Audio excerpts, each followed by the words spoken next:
the West, Europe, the UK, and America refused to allow Africa to exist in the present day. Not just Africa, of course, all across the global South. But nowhere was this more the case than in Africa. You understand? I pointed out before, more than once, relationships between countries, between continents, evolve and develop and change over time. We've seen drastic changes in international relationships in just the last 20 years. In fact, we've seen drastic changes in just the last 4 or 5 years. You know, even the last 100 days, to be honest. But the West's relationship with Africa has remained essentially the same for 1,000 years. Subjugation and extraction, looting and pillage. So for Lumumba or Nkrumah, it was the 1960s, but for the West, it was still the 1860s, the 1760s, the 1660s. For the West, Africa was frozen in time, and they kept it frozen in time by force.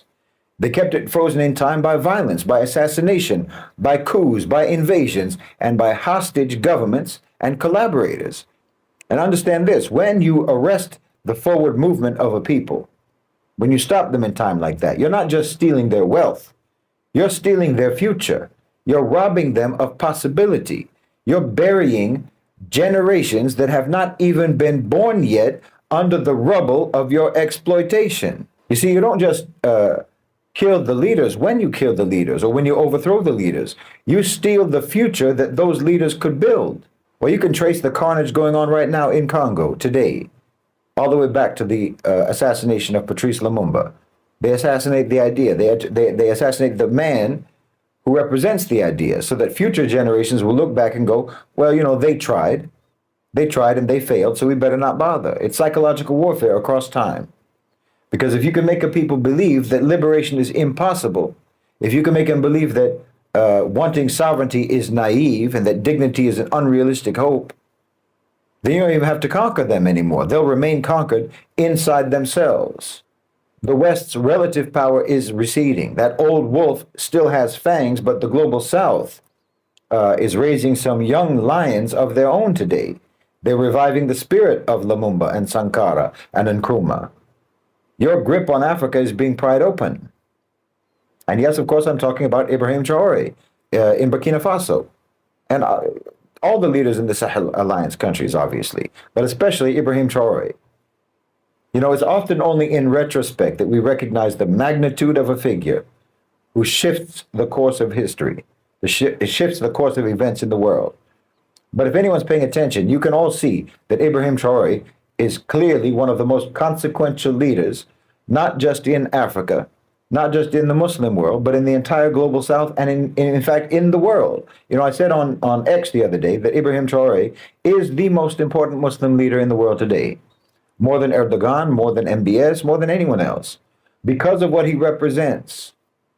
Burkina Faso, the land they call it, the land of upright people, has again produced an upright man, not only for their country, not only for the Ummah, but for all of humanity. First, they gave us Thomas Sankara, who was a Catholic, but his life was extinguished before he could ever reach the full, before he could realize his vision. But today, in Ibrahim Traore, we see that vision revived and refined and aligned with the consciousness of Islam. We don't have any hesitation acknowledging Thomas Sankara. We're proud of anyone, regardless of their faith, who stands for justice. You know, there were many leaders, heroic leaders in the global South, particularly in Latin America, who were inspired by the so-called liberation theology within the Catholic Church. Even if their own church hated them for it, we salute them. You know, even those with no faith, who genuinely struggle for the rights of their people, we salute them. Ibrahim Traore led a coup against a government that was subservient to its foreign masters. You know, there's been many coups across the continent, but usually those just replaced one neo-colonial agent with another, usually. But Ibrahim Traore is different. He's not just changing the government. He is uprooting the whole system of neo-colonial domination, and he's succeeding. He's understood what many people have failed to grasp, which is that independence is meaningless if you don't sever the control of the owners and controllers of global financialized capital.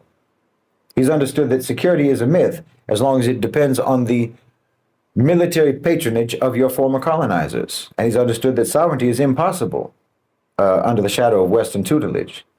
He's not merely a head of state Ibrahim Traore is the revolutionary archetype of the 21st century. He was forged in the reality of Western-backed insurgency and Western economic warfare and propaganda. Because, today the fight for freedom is not just waged by armies anymore, but by narratives and by resource policies and by alliances and by collective sovereignty.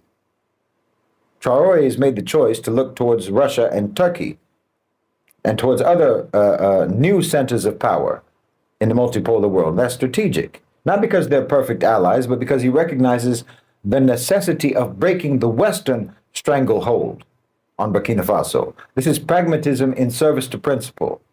This, again, is the methodology of Middle Nation. It's engagement without submission, cooperation without subjugation. It's trade-offs without selling out. He also understands, crucially, that Africa's liberation cannot be rented from outside. It has to be rooted in the reclamation of Africa's own wealth. His moves to exert control over Burkina Faso's gold, building indigenous defense capacity and food sovereignty, these aren't just political decisions. These are acts of civilizational self-respect. It's a declaration that Africa's children will no longer be bled dry for the enrichment of Western imperial capital.